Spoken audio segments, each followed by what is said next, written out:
Masaya ang umaga ni Janice kahit nabibigatan siya sa dala niyang sisidlan ng mga ulam na kanyang inilalako.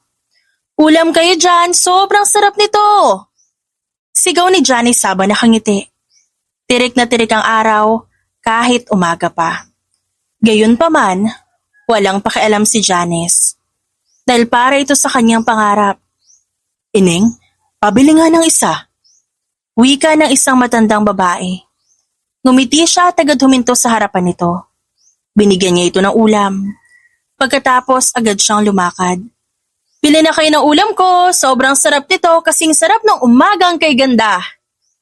Napangiti pa rin siya habang sumisigaw sa karamihang naroon.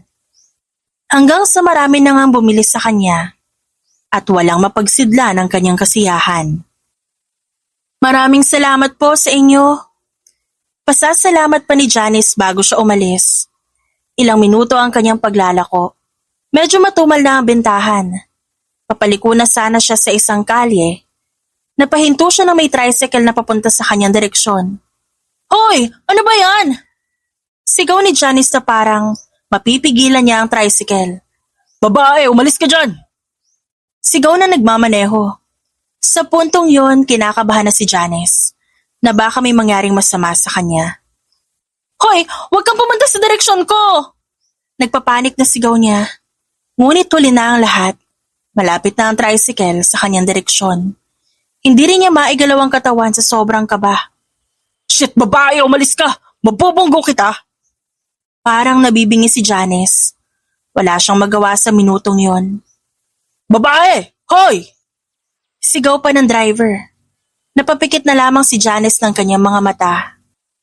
Naramdaman na lamang ni Janice na may bumunggo sa kanya kaya napamura siya. Sabi na tumabi eh! Singhal ng driver. Mabilis na idinilat ni Janice ang kanyang mga mata dahil sa narinig. Akala niya katapusan niya na. Akala niya mamamatay na siya. Pero dama niya pang buhay pa siya. Galit ka ba? Ako nga dapat magalit sa'yo kasi binunggo mo ako eh. Singhal pabalik ni Janice. Kitang-kita ng kanyang mga mata ang mga ulam na nagkalat sa simento. Mas lalo siyang nakaramdam ng galit para sa lalaki. Gusto niya itong sugurin agad. Sumigaw ako, di ba? At tumabi ka? Napahawak si Janice sa kanyang noo dahil sa inis. Hindi ba siya magsusorry sa kasalanan niya? Gago ka pala eh. Tingnan mo yung ginawa mo sa mga paninda ko. Wala na ako ibibenta ngayon. Pagbabayarin kita. Ano na lang magiging pera ko, ha? Napatitig lang sa kanya ang driver ng tricycle. Malay ba niya na sa minutong yon? Alam niyang nanganganib ang buhay niya. Wala siyang idea. Ngunit na makita niya ang mukha ng lalaki, sandali siyang napahinto. Ba't ba kasi nagmaneho ka kung di ka naman pala marunong? Napataas ng kamay ang lalaki. Okay.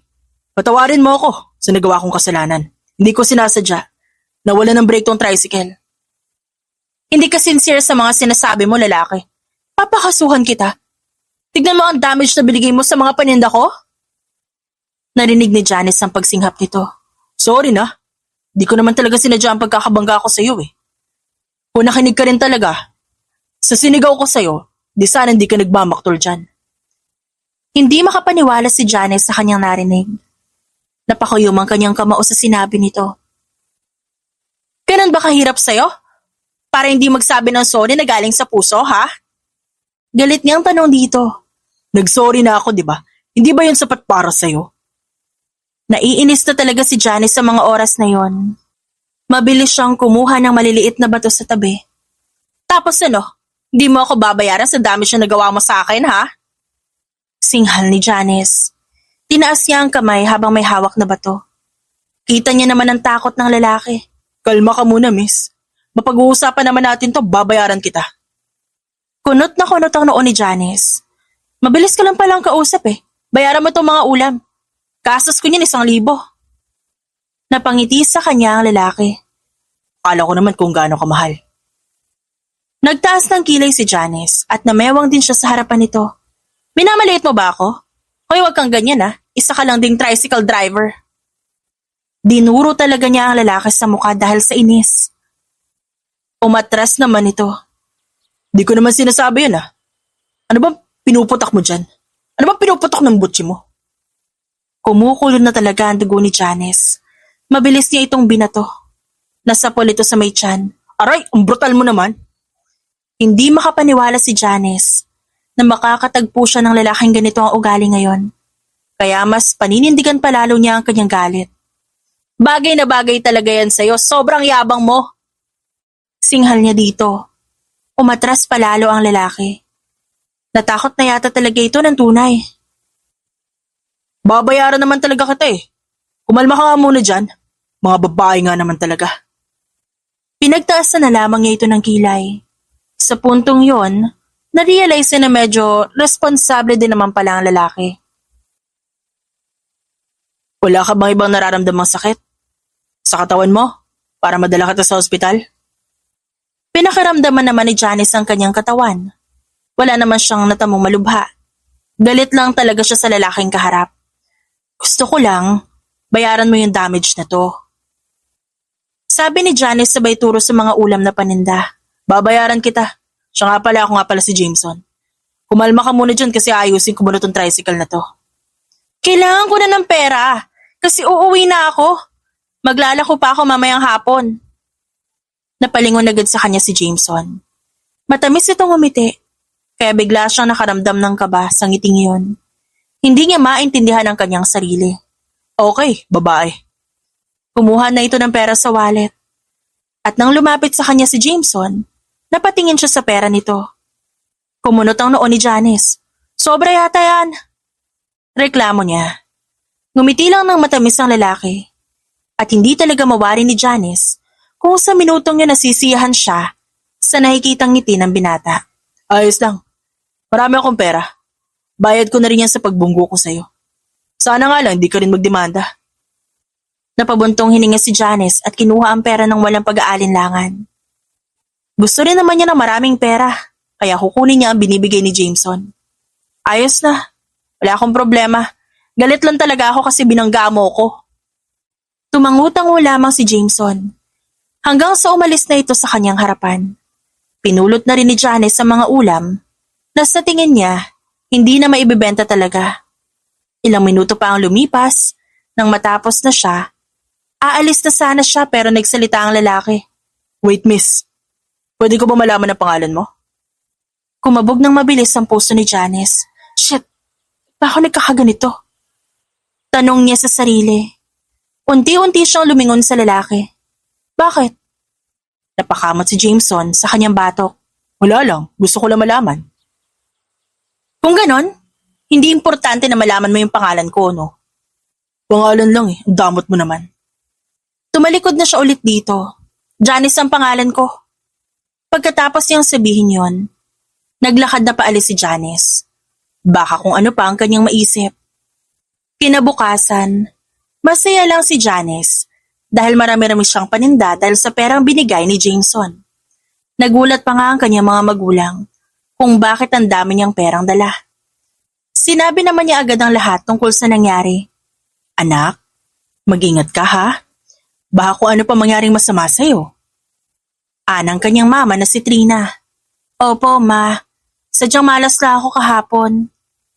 Nasa kusina siya ngayon kasi inihahanda niya ang kanyang mga paninda. Kapag kuwan, lumapit sa kanya ang Papa Pedro niya. Anak, hindi ka na sana naglako ngayon. Dapat nagpahinga ka na lang. Hayaan mo pag ako'y gumaling. Ako nang magtatrabaho para sa atin. Isa sa rason kung ba't medyo naghirap sila ay dahil sa natamong aksidente ng kanyang Papa Pedro noong nakaraang taon. Ngumiti si Janice sa kanyang papa. Pa, ilang beses ko namang sinabi sa inyo na ayos lang, di ba? May kasalanan din naman kasi ako. Kung nag-aral lang talaga ako ng mabuti, nakapasok naman siguro ako ngayon sa call center para magtrabaho. Yumakap bigla ang kanyang papa sa kanya. Ay sus, oo na. Salamat pa rin sa sakripisyo mo, Janice. Sobrang swerte namin ngayon ng mama mo kasi nandyan ka. Kulang na kulang ang kanyang paglalabandera pero dahil sa'yo, natutugunan kahit paano ang kailangan natin dito sa bahay. Kusa siyang kumalas sa yakap nito. Ayos lang sa akin pa. Bumabawi din naman ako sa kabutihan niyo sa akin. Hayaan niyo, magsusumika pa ako. At saka, makakamit ko yung pangarap ko na magkaroon ng sariling karinderya para mas malaki yung kita natin. O siya, pumaroon ka na at baka mahuli ka pa. Baka maunahan ka pa na ibang manlalako. Tumango si Janice. Inihanda niya ang kanyang sarili. Nang nasa labas na siya, nagpaalam na rin siya sa mga magulang. Hanggang sa kalye, naaalala niya pa rin ang lalaking nakabangga niya kahapon, si Jameson. Lord naman, ba't pa hanggang ngayon hindi ko makalimutan yung lalaking yun? Tanong niya sa kanyang sarili. Pinakalma na lamang niya ang sarili bago muling naglakad. Ulam! Bili na kayo ng ulam! Ilang minuto ang lumipas, maraming bumili sa kanya. Kaya tuwang-tuwa siya. Lord, maraming salamat po. Pagdarasal niya ng taimtim, habang nakatingin sa mga bumibili. Nang matapos siya sa kalyeng yon, nagtungo naman siya sa ibang kalye. Bili na kayo ng masarap na ulam, mura lang po to. Kasing sarap ng umagang kay ganda. Panay pa rin ang pangiti-ngiti niya, kahit medyo napapagod na siya. Nakakapagod din naman kasi talaga ang kanyang trabaho. Hindi rin sigurado kung may marami bang benta ngayong araw, pero umaasa siya. Positive thinking lang ang nasa utak niya. Bili na po kayo! Sigaw niya ulit. Ngunit napahinto si Janice nang makita niya si Jameson sa isang tabi. Biglang kumabog ng mabilis ang kanyang dibdib.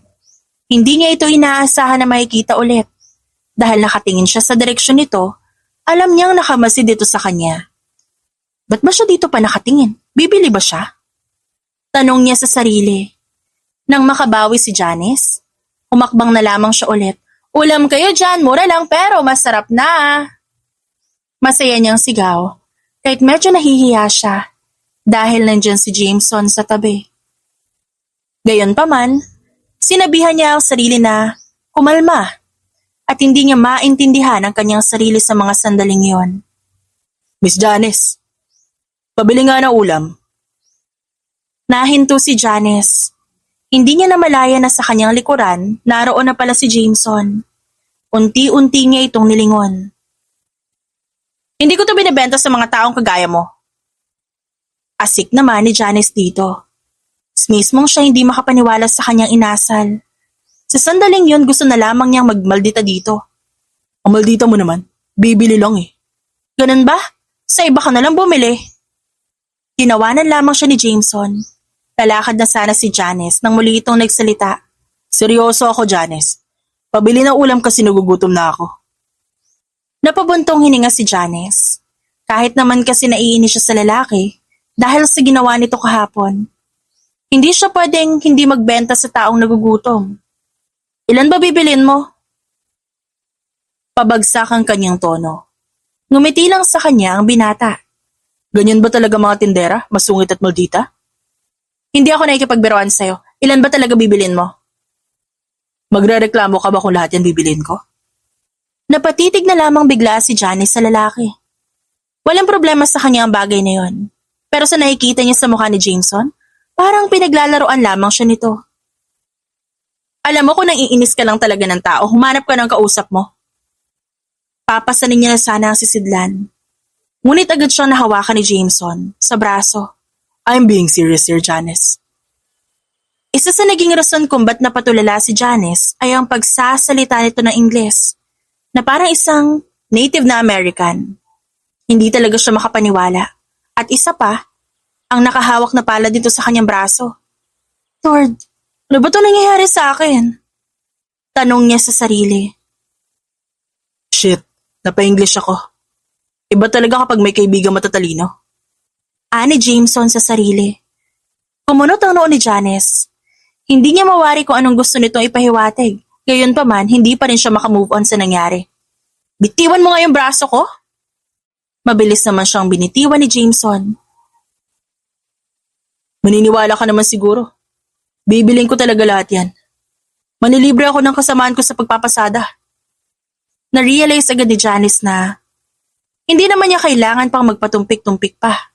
Mabilis na inilahad sa harap ni Jameson ang kanyang palad. Bayad na muna, baka takbuhan mo ko. Napangiti ang binata, na parang wala lang dito ang paratang ni Janice. Alright, madali lang naman akong kausap. Magkano ba ang lahat? 2,000. Mabilis na kumuha ng pera si Jameson sa wallet nito. 3,000 yan. Tip ko yung 1,000 para sa'yo. Kumunot agad ang noo ni Janice. Bago lang yan sa pandinig ko Minamaliit mo ba ako? Pinagsasabi mo. Gusto ko lang magbigay sa'yo ng tip. Mas lalo pa talagang nainis si Janice. OA na kung OA. Pero parang tinatapakan niya yung pagkatao ko. Klarong-klaro sa mukha niya. Litanya niya sa isip. Wala akong ibig sabihin na masama, Janice. Gusto ko lang talaga magbigay ng tip. Ganun naman yun, di ba? Tanggapin mo na lang to. Napabuntong hininga si Janice ng malalim.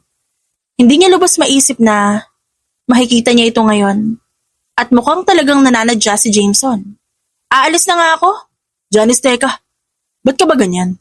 Gusto ko lang naman talaga magbigay ng tip. Pero kung ayaw mo, edi hindi na lang din. Natahimik si Janice. Ganun naman pala Ayaw ko lang makatanggap ng ganyan, lalo na kapag galing sa'yo. Sakat mo naman magsalita. Nagmamagandang loob lang din naman ako Nilagay na ni Janice sa isang malaking eco bag ang mga ulam. Nang matapos, agad niya ibinigay kay Jameson. Masarap yung mga ulam na yan. Bigay mo na rin sa akin ng bayad. Nang nasa kamay niya na ang bayad, agad siyang tumalikod. Wala man lang salamat? Biglang bagsasalita ni Jameson sa likuran niya. Napahinto si Janice. Para saan pa? Nagmadali na lang siyang umalis sa lugar na yon. Gayunpaman hindi siya makapaniwala sa kanyang nararamdaman.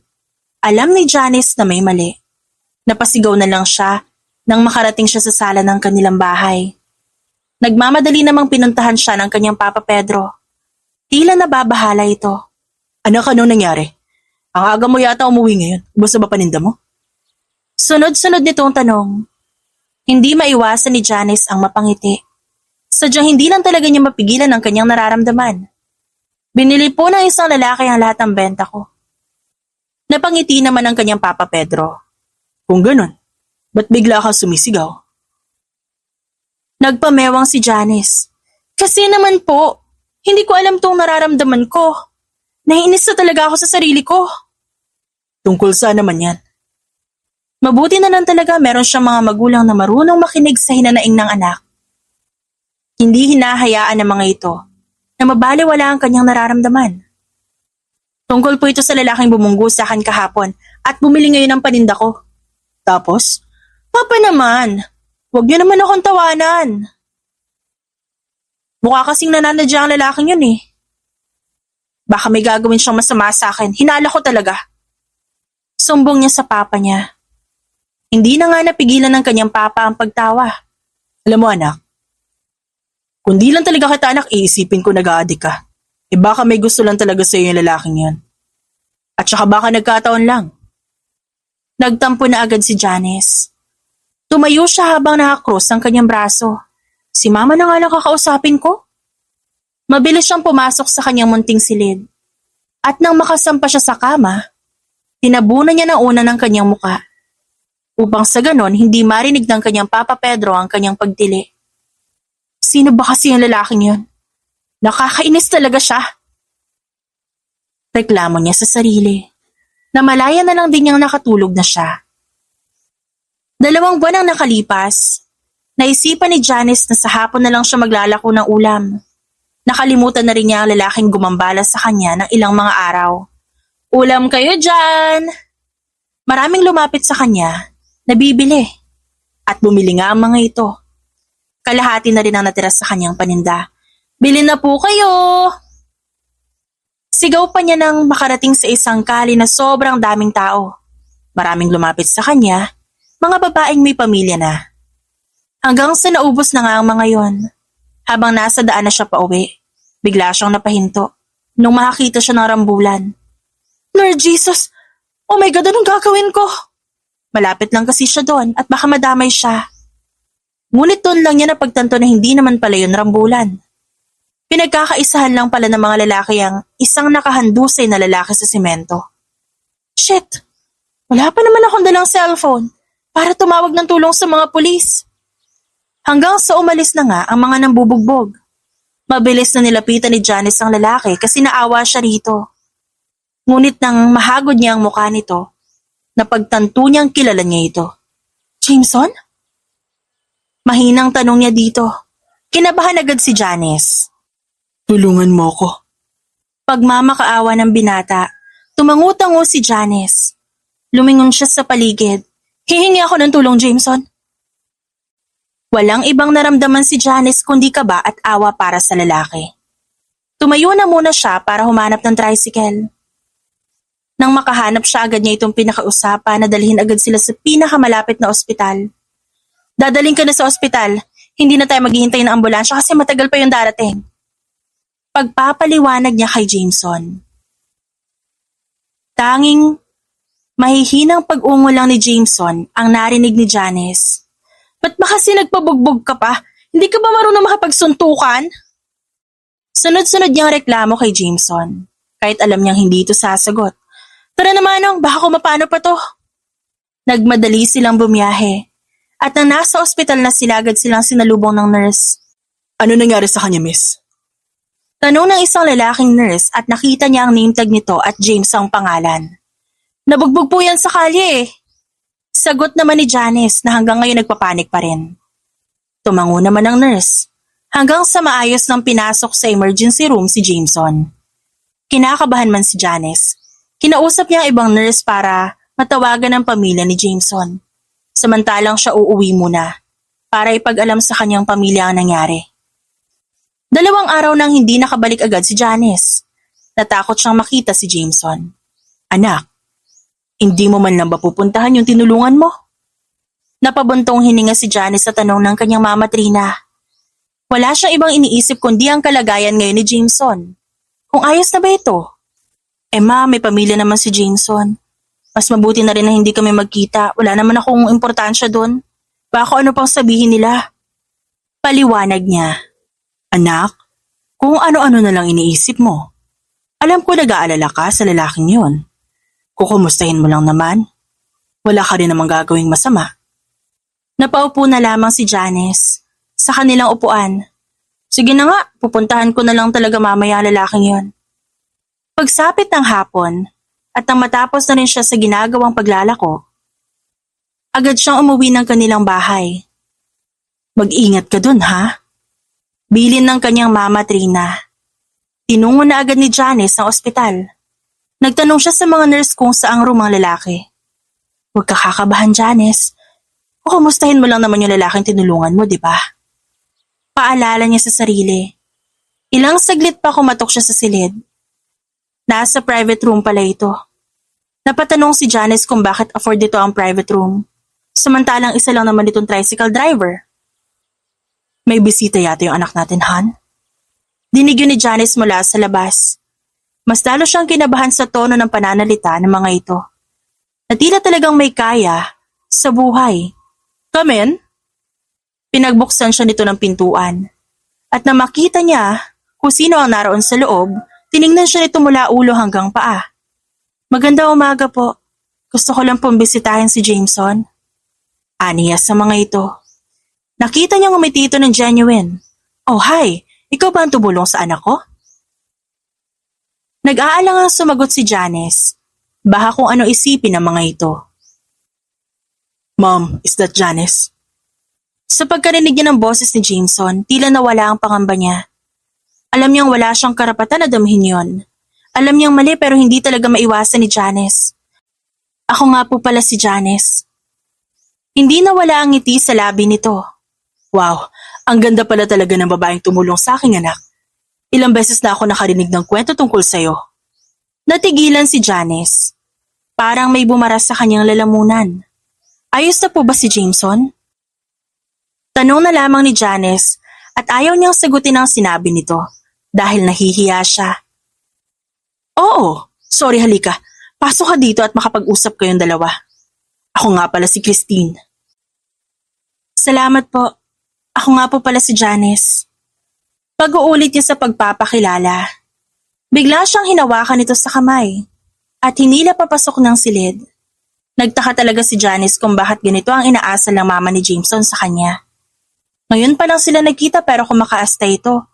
Parang matagal nang magkakilala sila. Janice. Tawag ni Jameson nang makita siya nito. Agad na natitig si Janice sa kama nito. Kitang-kita niyang nakahiga pa at namamaga pa ang muka. Jameson, ayos ka na ba? Kumusta naman yung mga bumugbog sa'yo? Sunod-sunod niyang tanong na para bang isa siyang girlfriend na nag-aalala. Biglang napangiti si Jameson sa kanya. Wow, para katang girlfriend kung mag-alala ka ah. Sambit ni Jameson na inaasar pa siya. Totoo naman kasi yon. Nagmumukha siyang OA dahil sa paraan niya ng pagtatanong. Ano ka ba? Nag-aalala lang ako kasi ang daming nambugbog sa'yo. Saka sino ba yung hindi mag-aalala sa isang taong walang ibang ginawa kundi magpabugbog? Duwag ka yata eh. Napangiwi sa kanya ang lalaki. Ang harsh mo talaga. Nagtaas lang ng kilay si Janice. Nag-aalala naman talaga siya sa lalaking ito. Kahit wala naman talaga silang magandang masasabi sa isa't isa. Pero salamat. Kasi kung di mo ako nakita, baka patay na ako ngayon. Ikaw ang dahilan kung ba't ako naagapan. Hindi napigilan ni Janice ang kanyang ngiti. Kahit naman kasi nagmaldita siya sa lalaking ito, may natitira pa rin siyang awa para dito. Walang anuman, kahit naman siguro ibang tao tutulong. Tumangutango si Jameson. At bilang pasasalamat gusto ni na mama at papa na kausapin ka. Kumunot ang noon ni Janice. Ayos naman na lahat, Jameson, wag na. You don't have to do that. Nope. We want to thank you, Janice. We want to give you money.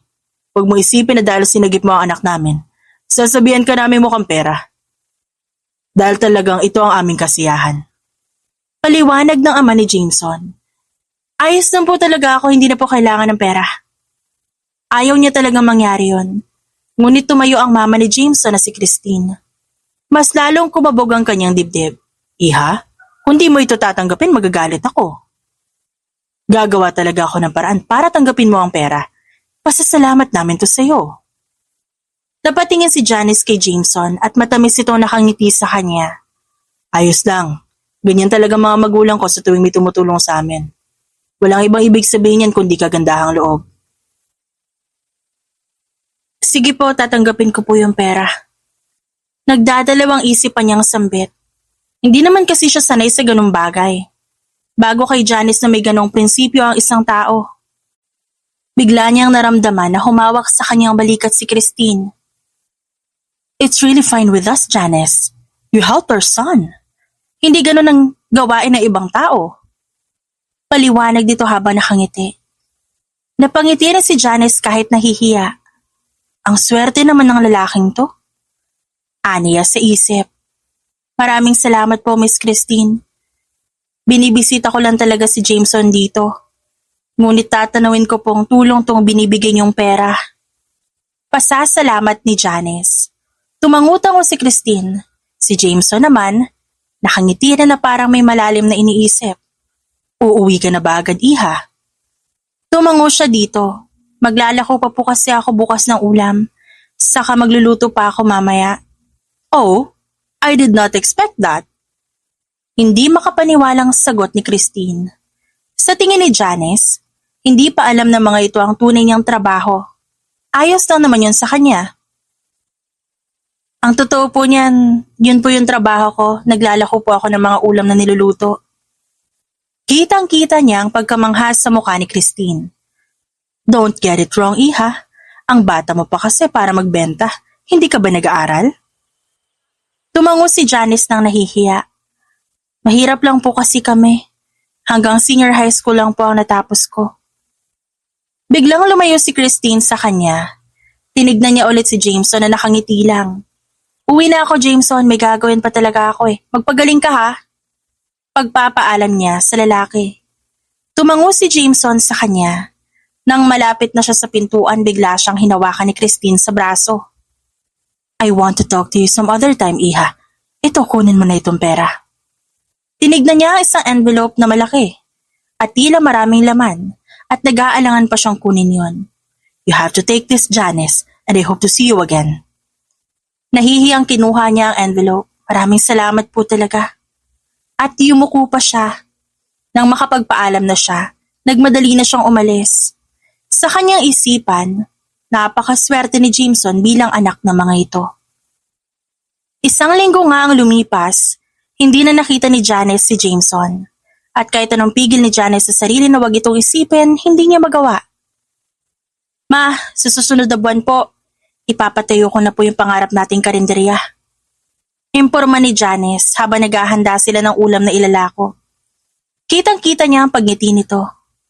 Ikaw ang bahala anak, pera mo naman yan. Saka masaya na ako kung ano magiging plano mo. Napayakap siya sa kanyang mama. Mabuti na lang po nagkaroon ako ng pera.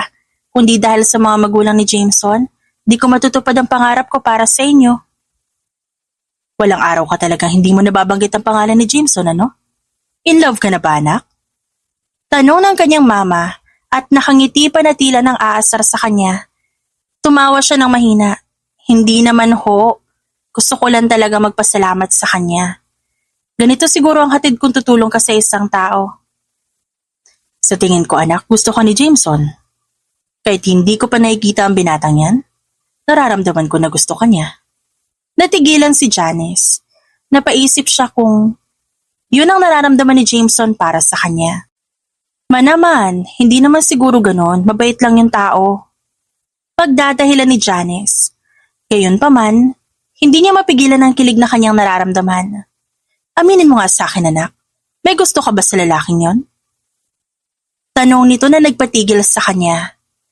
Sa iilang araw na lumilipas, hindi mawala sa isip niya ang mukha ng binata. Gwapo naman kasi talaga ito, plus points din, na mabait ito kahit mapang-asar. At makulit. Hindi ko po gusto yung lalaking yun, no? Pagsisinungaling niya. Bakit iba ang sinasabi ng mga mata mo? Pinakatitigan siya ng kanyang mama.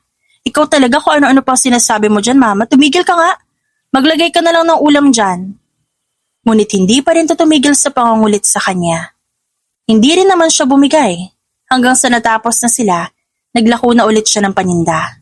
Kahit marami siyang bagay na dapat isipin, hindi maalis sa isip niya ang binata. Siguro nga sa mga oras na yon, nababaliw na talaga siya. Kinabukasan, hapon na makauwi ng bahay si Janice. Hindi pa man siya nakatungtong sa mismong bahay nila, nakita niya na ang isang pamilyar na bulto sa harapan. Janice. Tawag ni Jameson. Habang nakangiti at lumapit ito. Agad nakita ni Janice ang hawak nitong bulaklak. Bigla siyang nadismaya na baka may nililigawan na ito. Jameson, ba't ka nandito? Paano mo nalaman address namin? Sunod-sunod niyang tanong. Pilit niyang inaalis sa isipan ng bumabagabag na bagay sa kanya. Nagtanong-tanong ako at gusto ko makita ka. Makita ako? Parang tanga ka naman. Bakit naman? Tumawa ng mahina si Jameson. Bakit din? Bawal ka bang makita? Napangiwi si Janice. Ba't ka nga nandito? Pilit niyang tanong. Ayaw naman niyang maging tanga siya. Binisita lang kita. Ayaw mo bang binibisita ka? Yun lang dahilan mo? Imposible naman na gusto mo lang ako makita, hindi naman kita kaibigan. Napakamot ng batok si Jameson. Oo na. Gusto ko rin magpasalamat sa'yo kasi binisita mo ako sa ospital. Wala naman yun. Binisita lang talaga kita kasi gusto ko malaman kung maayos ka ba doon. Kakaiba ang ngiti ni Jameson. At na makita niya itong nakangiti sa kanya, napaiwas siya ng tingin. By the way, para sa itong bulaklak. Sambit ng binata, dahil sa gulat na paatras si Janice. Ito ang unang beses na makakatanggap siya ng bulaklak, galing sa isang lalaki. Sa tingin niya, hindi niya na makikita pa ito ulit. Baka ito na nga ang last. Kumibot-kibot ang labi niya. Para sa akin? Bakit naman? Tanong niya nang hindi makapaniwala. Biglang namula ang pisngi ni Jameson. Lihim na natuwa si Janice dahil ngayon lang siya nakakita ng lalaking nagbablush. Ayaw mo bang may nagbibigay sa'yo ng bulaklak? Hindi alam ni Janice kung paano niya sasagutin ang tanong ni Jameson. Nakakaramdam tuloy siya ng hiya. Di naman sa ganon. Ngayon lang kasi ako nakatanggap ng bulaklak. Galing pa sa taong di ko naman talaga ka-close. Akin na nga yan. Paliwanag niya habang kinakabahan. Kakaiba pa rin ang ngiti ni Jameson sa kanya. Seriously, Janice. Gusto ko talaga magpasalamat sa'yo kasi nandyan ka para tulungan ako. I want this to be a formal thank you. Hindi kasi ako makatulog na maayos. Ayos lang talaga yung sa akin, Jameson. Wait, doon nga muna tayo sa loob ng bahay. Wag na, nagmamadali din kasi ako. Wala nang iba pang reklamo si Janice. O siya, salamat sa pagbisita mo sa akin ha. At sa bulaklak na to. Pilit na hindi pinapakita ni Janice ang kanyang kilig. Ayaw niyang maramdaman ni Jameson na may tinatago siyang kagustuhan dito. Alis na ako, Janice. Nagpalitan sila ng ngiti. Nang wala na si Jameson, masayang pumasok ng bahay ang dalaga. Sa kanyang kwarto panay ang ngiti niya dahil sa kilig na nararamdaman. Lord, siya na ba yung hinihiling ko? Pagdarasal niya at pagkausap sa Panginoon. Lumipas sa 3 araw na busy ulit si Janice. Isa sa pilit niyang pinapaniwalaan. Mali pala, hindi lang pala talaga tricycle driver si Jameson kundi nagpanggap lang ito. Maalis na ako, maglalako pa ako ng ulam. Mag-iingat ka anak. Ngumiti lamang siya sa ina. Umalis na agad siya sa bahay.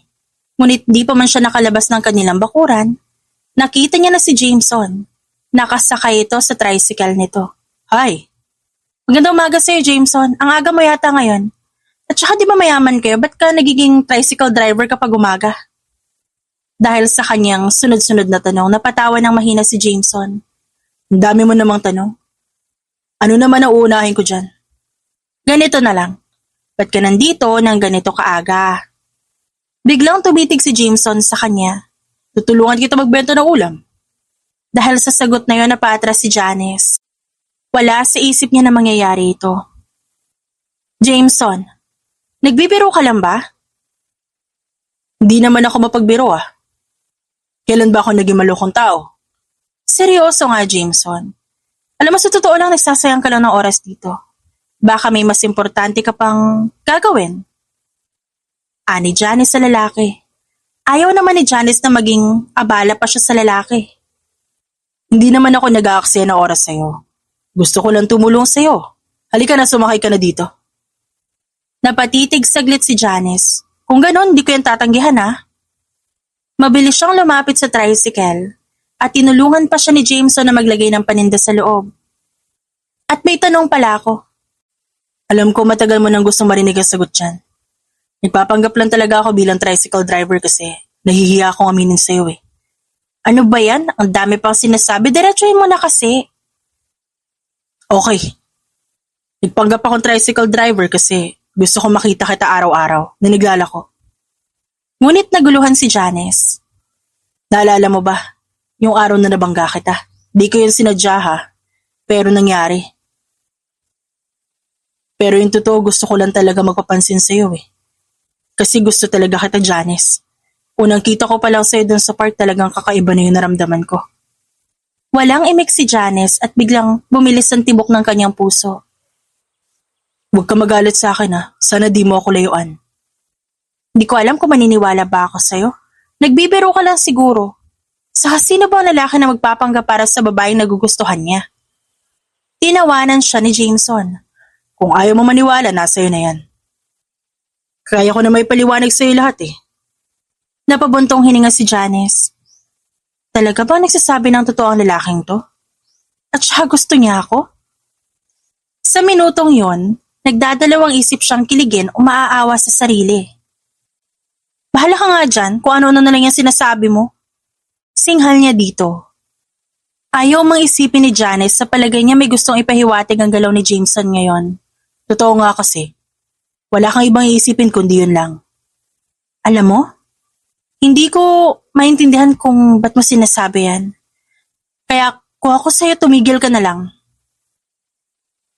Nagpatuloy silang dalawa sa pagbebenta ng mga ulam. Maraming bumili. Lalo na't mga babae dahil kasama niya si Jameson at ito ang kanyang driver. Ang swerte ko naman yata sa araw na to.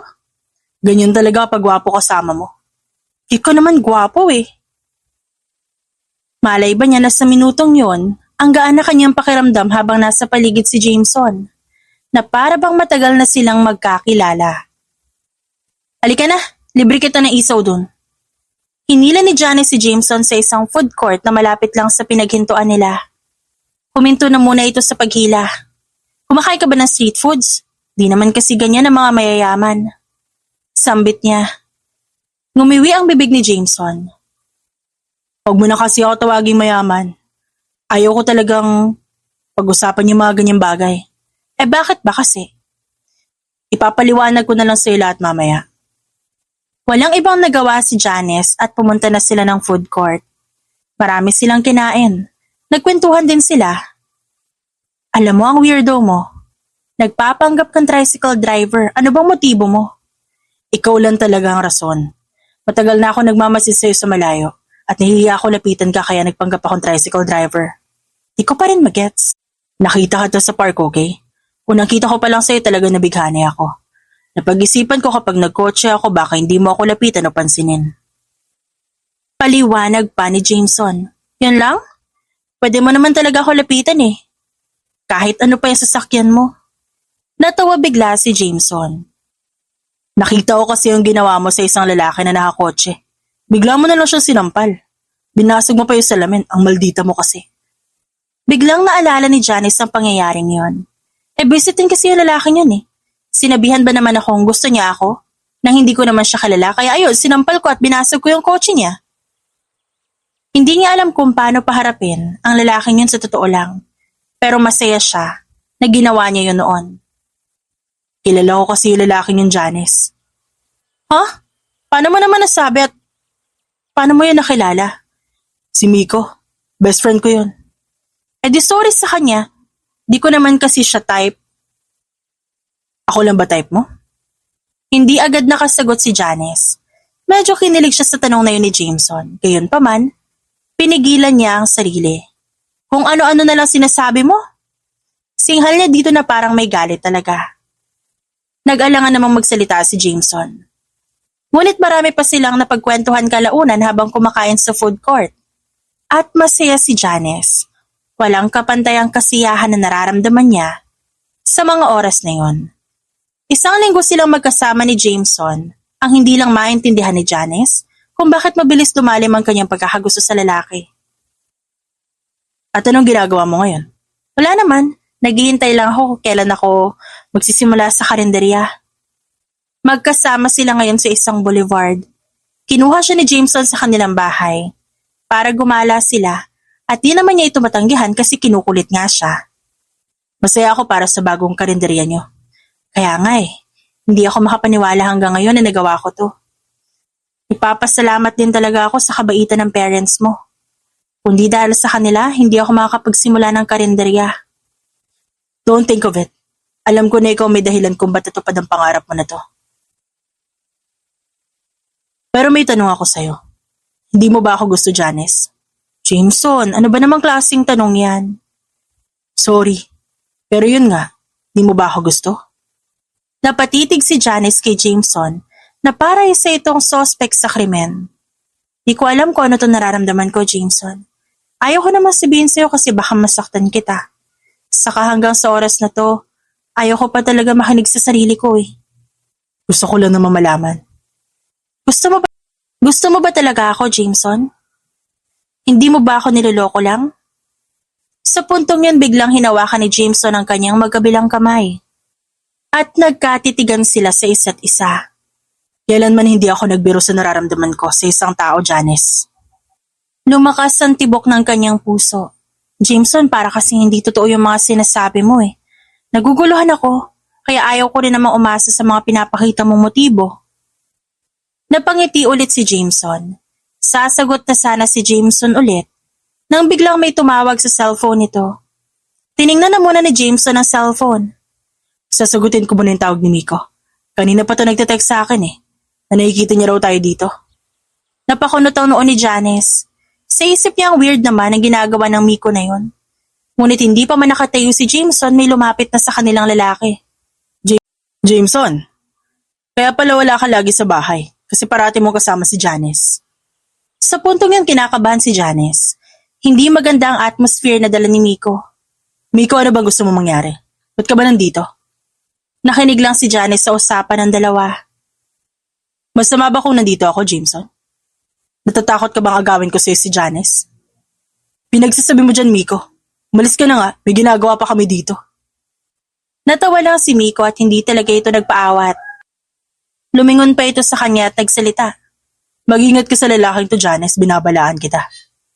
Mabilis itong sinuntok ni Jameson sa muka. Tumayo si Janice sa sobrang gulat. Napatras si Miko dahil sa suntok. Umalis ka na dito. Kung ayaw mo madagdagan pa yan. Tumawa si Miko na parang baliw.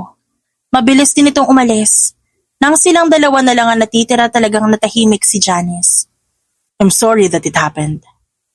Hindi alam ni Janice kung ano ba dapat ang kanyang nararamdaman ngayon. Gusto niya umalis sa tabi ni Jameson, pero gusto niya rin itong tanungin ang maraming bagay. Busy talaga yung lalaking yan.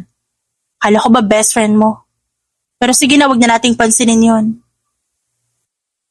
Ang ginawa naman ni Janice, magpanggap lang sa oras na yon, na okay siya. Hindi naman siguro mababasa ni Jameson ang kanyang ekspresyon. Galit ka ba? Ipapaliwanag ko sa iyong lahat. Huwag na natin pag-usapan, Jameson. Parang galit ka. Oo na, galit ako. Hindi ko alam kung dapat ako magalit, ewan ko. Dahil ba sa sinabi ni Miko? Siguro nga galit ako kay Miko ngayon. Pero galit din ako dahil sa sinabi niya. Narinig niya ang pagbuntong hininga ni Jameson. Walang katotohanan ng mga sinabi ni Miko, Janice. Praning lang ang lalaking yan. Kasi akala niya inaagaw kita sa kanya. Parating niya akong ginugulo na tigilan kita. Dahil gusto ka niya. Hindi ko naman gusto yung lalaki niya noon pa man eh.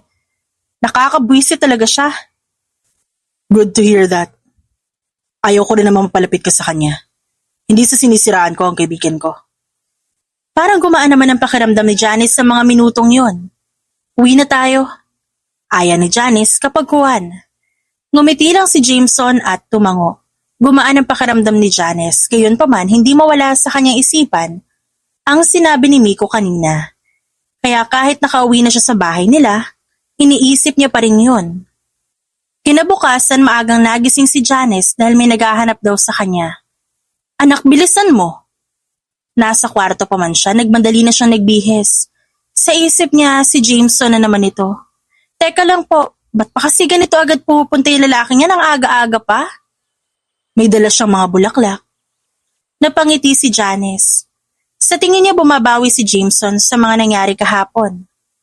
Hindi naman siya galit dito. Sweet naman ni Jameson. Nang makalabas na siya ng kanyang kwarto, agad siyang lumingon sa sala pero natigilan siya bigla nang makita kung sinong lalaki nakaupo. Miko?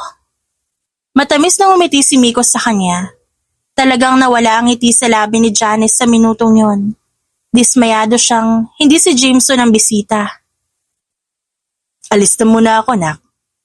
Paalam ng kanyang mama. Mabilis niya itong hinawakan sa braso at bumulong dito. Di mo sinabi sa akin na hindi pala si Jameson ang bisita ko. Bisita mo pa rin yan. Malay ko ba kung pupuntahan ka ng lalaki yan? Sino ba siya? Napabuntong hininga na lamang si Janice. Hindi niya na sinagot ang mama at binitiwan niya na lang ito. Miko, ba't alam mo itong address namin? Nag-research ako, nagtanong-tanong. Bigla nitong inilahad sa kanyang harapan ng bulaklak. Gusto niya maging magaspang ang pakikitungo dito pero hindi niya magawa. Salamat. Nandito ako para humingi ng kapatawaran dahil nabulabog kita kagabi. Huwag mo na lang isipin yung nangyari kagabi. Hanggang sa minutong yon, gusto niyang iwasan si Miko. Janice, may sasabihin din ako sa'yo. Upo muna tayo. Ano palang sasabihin mo? Humugot muna ng lakas ng loob si Miko at nang matapos lumingon ito sa kanya na parang in love na in love. Gusto ko lang malaman mo na gusto kita, Janice. Matagal na kitang gusto. Pagko-confess nito sa kanya, para siyang nabingi. Malakas na dumagundong ang kanyang dibdib. Gayon pa man hindi siya kinilig. Yun lang ba sasabihin mo? Gusto ko ligawan kita, Janice. Napatayo si Janice. Talagang hindi niya inaasahan ang mga sinasabi nito. Kinakabahan na talaga siya ng husto. Magsasalita na sana si Janice nang bigla may kumatok sa pintuan. Teka, bubuksan ko muna. Nagmadali siyang pumunta sa harapan at sa kanyang pagbukas bumungad sa kanya si Jameson. Nanlaki ang kanyang mga mata at di alam kung paano sasabihin na nasa loob si Miko. Hi. Ano sadya mo? Binibisita ka lang. Wala ka bang ginagawa? May dala ako mga pagkain dito. Alanganing sasagot sana si Janice. Ngunit mabilis niyang naipikit ang kanyang mata nang marinig ang boses ni Miko. Janice! Tawag nito sa kanyang pangalan na parang nangaasar pa. Napatitig siya sa mga mata ni Jameson. Ipapaliwanag ko sa'yo. Kinakabahan niyang sabi. Pumasok si Jameson kahit di niya pa ito pinapapasok at damang-dama niya ang galit nito. Bakit mo ginugulo si Janice? Galit nitong tanong kay Miko. Tumayo si Miko at humarap. Jameson, wala akong ginagawang masama. Right. Hayaan mo na lang siya, kakausapin ko siyang umalis na lang muna. Hindi nagpaawat si Jameson. Umalis ka na dito, Miko. Hindi mo na kailangang guluhin pa si Janice. Kung makapagsalita ka, parang girlfriend mo talaga si Janice, ha? Baka gusto mo sabihin ko sa kanya na bumalik ang ex mo. Sa sandaling panahon na yon, hindi napigilan ni Janice ang kanyang emosyon. Ano ba? Ba't pa kayo nag-aaway? Umalis na nga kayong dalawa dito sa bahay namin? Ikaw naman, Miko. Ayaw ko na makikita ang pagmumukha mo, ah. Ka na lumapit sa akin kung ayaw mo isumbong kita sa pulis. Umalis na kayong dalawa dito. Nagmadaling umalis si Miko. Naiwan si Jameson, nagalit din sa nangyari. I'm sorry, Janice, di ko sinasadya. Hindi ko alam, Jameson. Please go away. Ayoko munang may kausap ako kahit ngayon lang. Please. Right. Ilalagay ko na lang muna yung mga dala kong pagkain para sa'yo. Tumango na lamang si Janice at umalis agad si Jameson. Napaiyak na lang si Janice habang nakaupo sa unan. Ilang sandali ang lumipas, bumalik na ang kanyang mama galing sa ibang bahay. O Janice, ba't ka umiiyak? Naririnig sa kabilang bahay na may sumisigaw dito. Kukwento ko na lang po sa inyo mamaya, ma. Hinagod ng kanyang mama ang kanyang likuran. Pagkatapos, nagmukmok na lang muna siya sa kanyang kwarto. 3 linggong hindi nagpakita si Jameson kay Janice. Namiss niya na ito kaya kahit pa ayaw niyang isipin ang lalaki, hindi naman mawala sa kanyang utak. Lukot na naman yung mukha mo. Hindi ka ba masaya para bukas? Tumingin siya dito. Nakaupo pa rin kasi siya sa upuan. Bakit niyo naman po natanong yan? Siyempre masaya ako. May tatayo na po natin yung bagong karinderya. Kinurot ng kanyang mama ang kanyang pisngi. Ano ka ba? Ganyan ba yung mukha na masaya? Ako, siguro iniisip mo si Jameson ngayon, ano? Mapakla siyang umiti. Kasi yun naman ang totoo. Malay ko po ba, ma? Hindi ko kasi mawaglit sa isip ko yung lalaking yun. Napabuntong hininga ang kanyang mama. Ako tama nga ako, in love ka lang sa lalaking yun kaya ka nagkakaganyan. Ma, itinabay ko na yung lalaki nagkakagusto sa akin. Naintindihan ko naman yung nararamdaman mo. Sa tingin ko, binigyan ka lang niya ng space para mag-isip ka. At ngayon, nararamdaman mo ng gusto mo na rin pala talaga siya. At mas malinaw na ngayon. Mas sa tingin mo, seryoso si Jameson nung sinabi niya sa akin na gusto niya ako? Hindi ko naman masyadong kilala yung binatang yun. Base naman sa mga kwento mo, masasabi ko talagang may gusto siya sa'yo. Sa puntong to kasi, gusto ko maniwala na nagmamahalan kaming dalawa. Tumawa ng mahina ang kanyang mama. Alam mo anak, matagal na ako naghihintay na magka-boyfriend ka. Ayaw naming tumanda kami lang yung parati ang iniisip mo. Kaya kung ano man yung nararamdaman ng puso mo, sundin mo. Matamis itong ngumiti sa kanya. Manaman, kinilig tuloy ako sa sinabi mo. Pero kung para talaga kami ni Jameson sa isa't isa, kung magpapakita siya sa akin bukas, sasabihin ko rin talaga na mahal ko siya. Paliwanag naman niya na para bang mangyayari yon.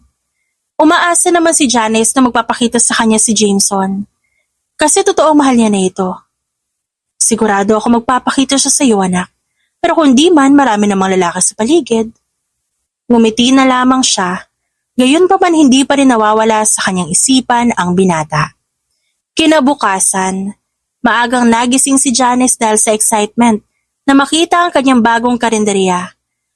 At ang karinderya blessing na magaganap 8:00 ng umaga. Sa wakas, may karinderya na kami. Nilibot niya ang kanilang buong bahay. Pero wala pa rin siya makitang kahit anong tao.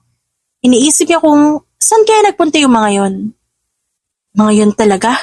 Mas excited pa sa akin. Ani yan na iniisip na baka naroon na ang mga ito sa karinderya. Hanggang sa natapos niyang ayusan ng sarili, nagtungo siya ng karinderya. Doon magaganap ang blessing. Nang nasa harapan na siya ng lugar, napangiti siya. Ang ganda naman. May nakalagay doon, Janice's Karinderya. Yun ang magandang pagkakaukit sa karatula. Ilang minuto lumipas bumukas ang pintuan. Nakita niya ang kanyang mama. Anak, mabilis niya itong nilapitan at niyakap. Kayo pa talaga ang unang pumunta dito. Di niyo man lang ako ginising ng maaga. Tinawanan lang siya ng kanyang ina. Wala man lang itong sinabi. Sobrang ganda ng karinderya natin, Janice. Nang makapasok sila ng tuluyan sa loob, napatulala na lamang si Janice nang makita si Jameson sa kanyang harapan. Hi. Bati nito sa kanya. Noon lang din niya nakita ang hawak nitong bouquet ng bulaklak. Talagang hindi niya inaasahan ito. Dumagundong ng malakas ang kanyang puso. Hindi niya maintindihan ang kanyang nararamdaman. Jameson, ba't ka nandito? Matamis na ngumiti si Jameson sa kanya. Surprise? Alam ni Janice sa minutong yon, sobra siyang masaya. Hindi namin sinabi sa iyo, anak, na pupunta si Jameson. Siya din kasi ang may pakana nito. Paliwanag ng kanyang mama. Galit ka pa rin ba sa akin, Janice? Siya na ang lumapit kay Jameson habang may ngiti sa labi. Nang nasa malapit na siya, saka lang siya nagsalita. Aminin ko nung una galit ako sa'yo. Pero habang lumilipas sa mga araw, na-realize ko na mas mahalaga pala ang pagmamahal ko para sa'yo. Mahal mo na ako? Tumango si Janice nang walang pag-aalinlangan. Mahal kita, Jameson. Walang halong biro. Kung saan man ako dadali ng nararamdaman kong to, wala na akong pakialam. Kitang-kita niya ang pagbablush ng pisngi ni Jameson. Sa tingin ni Janice, kinikilig to. Noon lang binigay ni Jameson ang palunpon ng bulaklak. Thank you. I love you, Janice. Gusto ko maging parte ng buhay mo. Pwede ba kitang maging girlfriend? Hindi akalain ni Janice na magiging masaya siya sa mga oras na yon. Of course, I will be your girlfriend. Nagpalitan sila ng matamis na ngiti at pagkatapos nagyakapan ng mahigpit. Thank you for loving me, Janice. Hindi ko sasayangin ang pagkakataong to. Tumango-tango si Janice. Ilang sandali pa biglang bumukas ang pintuan ng karinderya at bumungad sa kanila ang isang pare. Magsisimula na ang blessing ng karinderya. Kinahaponan solong-solo nila ni Jameson ang gabi. Dinala siya ni Jameson sa bahay mismo ng lalaki. Ganda naman ang bahay mo. Kung balak mong tumira dito, patitirahin kita dito. O hindi no, hindi ko muna iiwan sila mama at papa, no? Tinawanan lang siya ng lalaki. Ilang sandali rin, bigla siyang may narinig na musika. Maganda ang gabi kapag may music. Saka tayong dalawa lang nandito. Let us make this a romantic night. Ang sweet mo ngayon Hindi ako makapaniwala. I will make sure na mararamdaman mo talaga na sobra katang mahal, Janice. I will spoil you with things. Love, care, and loyalty. Jameson, talaga bang mahal mo ko? Hindi talaga yan joke? Thank you for asking that, Janice. Patutunayan ko sa'yo lahat ng sinasabi ko. Gagawin ko lahat para mapatunayan ko sa'yo na hindi ako nagbibiro, na hindi ito prank. And I'm very serious about it. Tumangu-tango si Janice. Damang-dama niya ang sinseridad sa boses nito. Wala akong ibang hinihiling kundi ang tunay na pagmamahal. At ito ang unang beses na may lalaki nagmahal sa akin ng ganito. Ikaw yon, Jameson. Gusto kong bigyan ng sarili ko ng pagkakataon na magmahal ng tunay. Paliwanag naman niya. Naiintindihan ko ang gusto mo, Janice. Magtiwala ka lang sa akin. Malambing nitong sabi. Dahil magkalapit ang kanilang muka, unti-unting lumapit ang mukha ni Jameson sa kanya. Hanggang sa naipikit niya ang kanyang mga mata. Hindi lang ako hanggang salita, Janice. I know how to act. Hanggang sa maglapat ang kanilang labi, isang napaka-gentle na halik ang binigay ni Jameson. Walang halong pagmamadali at para ba itong puno ng respeto. Magtitiwala ako sa'yo. Ani Janice at ngumiti ng matamis. At nang matapos ang kanilang halikan, hinilan na siya ni Jameson papunta sa lamesa. Nang makaupo na sila, nagtitigan sila na para bang mahal nila ang isa't isa. Let's eat. Tumango siya dito at ngumiti. Sa minutong yon, pinapangako ni Janice na mamahalin niya ng lubusan si Jameson. Sa abot ng kanyang makakaya, At magtitiwala siya at hindi hihinto sa pagmamahal dito. Malayo ka man, mahal, lagi mo tandaan. Hindi magbabago, pag-ibig ko'y sa'yo lamang.